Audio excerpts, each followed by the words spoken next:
Hey, what's up everybody? Hammerheart Metal Reviews here once again. It is that time of the month, time to count down my favorite metal albums from the month of August. So this month, wow, yeah, tons of really solid releases. I've got a really good mix in here, a bunch of different subgenres.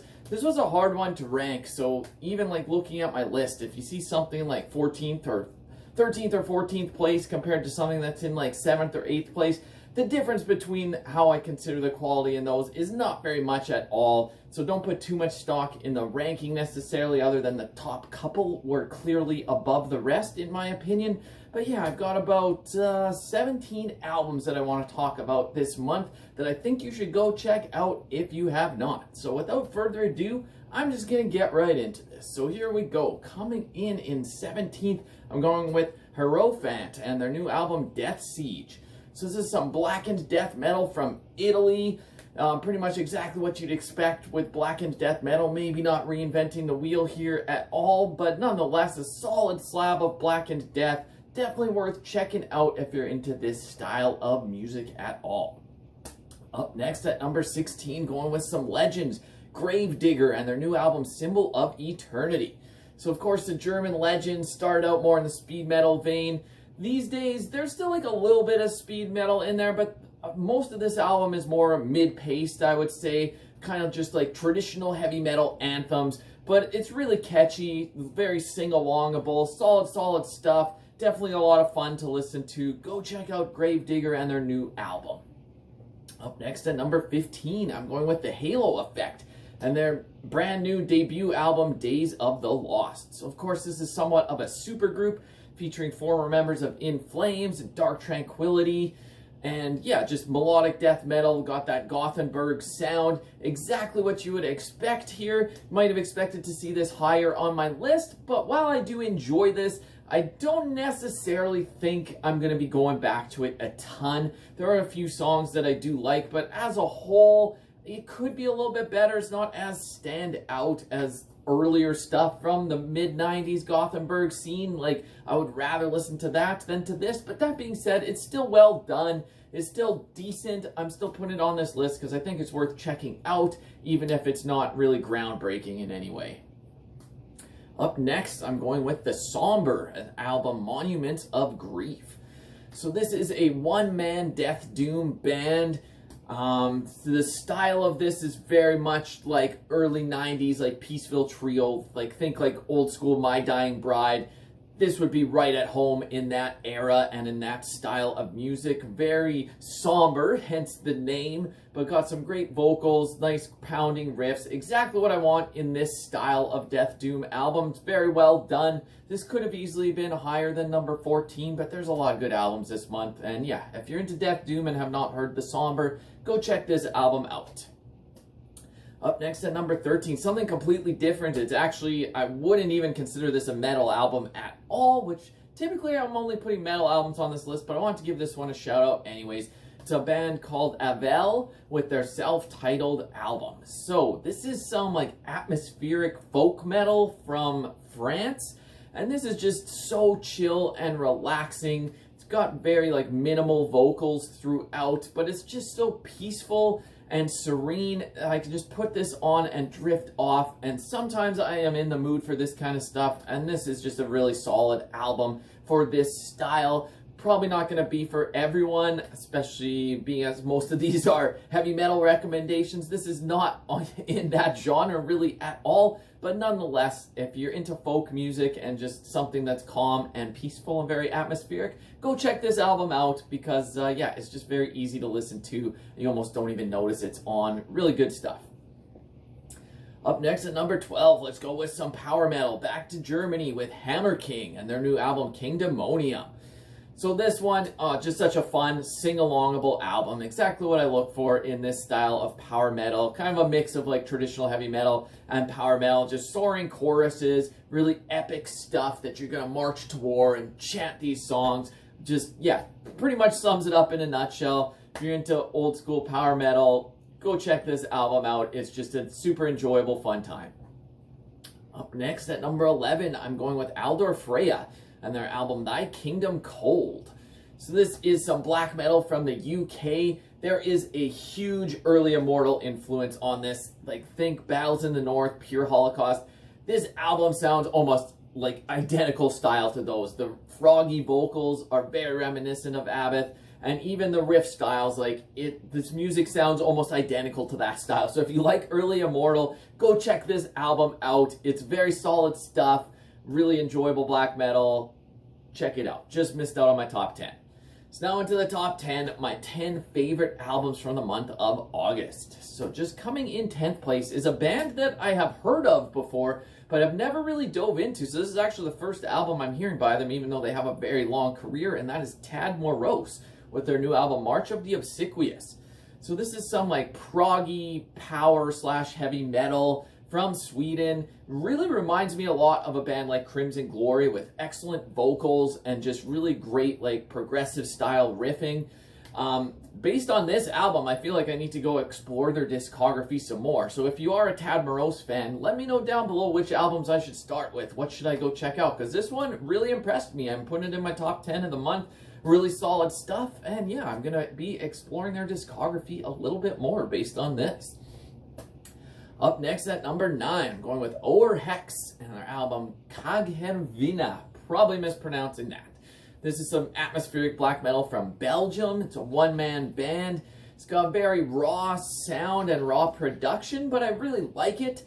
Maybe the songwriting could be improved a little bit, but this is a debut, and I feel like he's going to progress on subsequent albums. I can't wait to see what he does next based on this debut album, because it really set a nice foundation, and it's super enjoyable stuff here. Go check it out if you're into atmospheric black at all. Probably more of an underrated one, but yeah, I think you should go check it out. Up next at number 8, an album that I'm actually very surprised I'm putting this high on this list, and that is Arch Enemy with their brand new album Deceivers. So this is, of course, melodic death metal legends. I like this album way more than I thought I would. This is a band that I used to like quite a bit, but then I kind of stopped listening to them. I just wasn't really interested in the direction they had gone. Like their last probably 4 or 5 albums, I barely even listened to. Like checked out a few songs and just wasn't really doing it for me. But then I heard a couple songs from this album, decided to check the whole thing out, and yeah, it's actually a really fun, catchy album. I'm enjoying this one quite a bit. These songs stick in my head. So all in all, like a great return to form. Do I think this is going to be making year-end lists for me? Maybe not, but nonetheless, if you just want to listen to some like brainless melodic death metal that's a lot of fun and pretty catchy, go check this album out, because I think it'll actually put a smile on your face, and it's, yeah, just a great album to listen to. Let's stick with some melodic death metal, but this time more on the symphonic epic side with Brimir and their new album Voices in the Sky. So these guys are from Finland. Maybe some similar bands would be like Ensiferum or Winter Sun, Kalma, kind of stuff in that general vein. Has a typical Finnish sound. And it's a little more epic than a lot of these other melodic death metal albums that came out this month. And I love the epic side of this. The clean vocals are really soaring and powerful, mixed in with the more aggressive side as well. It's just all in all, very enjoyable album. Probably my favorite melodic death metal album of the month. And there was a lot this month that came out. But yeah, go check out Brimir's new album if you have not. Up next at number 6, let's switch this up completely with some thrash with Toxic and their new album Dismorta. These are technical thrash metal legends, put out a couple classic albums back in the 80s, and then weren't really active for a long time, but they're back together, and it's got very unique vocals on this album, and the musicianship is just off the charts. Really excellent stuff here. The riff writing and solos, really great stuff here. If you're into technical thrash, definitely go check this band out. I feel like they're pretty underrated, and this new album kicks ass, so go check it out. Now into the top 5, my top 5 favorite albums from the month of August. So coming in number 5, I'm going with Hellfire and their album Reckoning.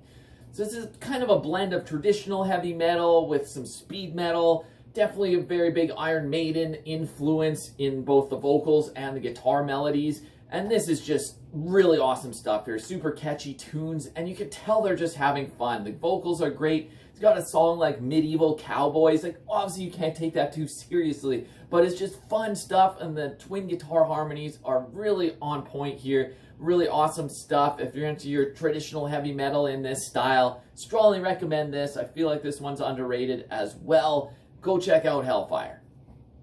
Up next at number 4, I'm going with Psy and their brand new album Shiki.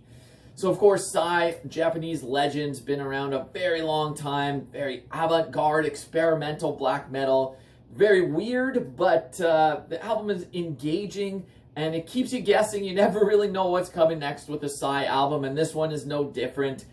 Overall, it's pretty great though. I like a lot of songs on here, even like some parts are pretty progressive and strange, but that's exactly what you're expecting with this band, and they never really disappoint on that front. I haven't done a Psy ranking. I probably should at some point. We'll see where this one falls. Like, I don't think it's definitely not my favorite album by them, but yeah, we'll do that another time. We'll see where this one falls. But all in all, pretty solid release in at number 4 for me for this month. Up next at number 3, I'm going with Luster and their new album, A Thirst for Summer Rain.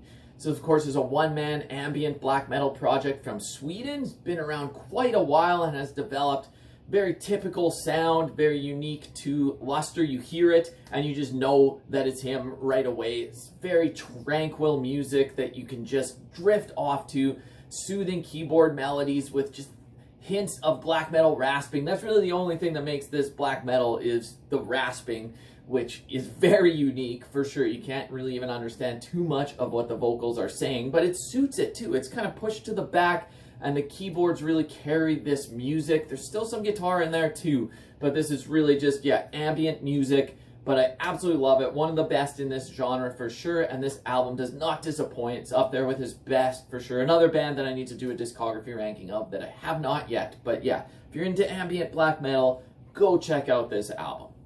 That just leaves 2. They are both albums that I have done reviews for this month, so let's see what order I've got them in. Coming in second place, I'm going with a Canadian band, Liminal Shroud, with All Virtues Ablaze. So like I said, I did do a full review of this album earlier this month, so I won't go into too much detail here because you can go check that out for much more of a description of what this album is all about. But yeah, atmospheric black metal, great riffs, great vocals, great drumming. Everything about this album really kicks ass. Almost put it in number 1, but there was one album that edged it out for me this month, and that is Black Braid with their debut album, Black Braid 1. It's another album that I did a review of just very recently, last Friday. But yeah, solo Native American black metal project. Super well done with these really memorable songs, great riffs, bringing in just subtle hints of folk instrumentation. Not even too much though, just here and there.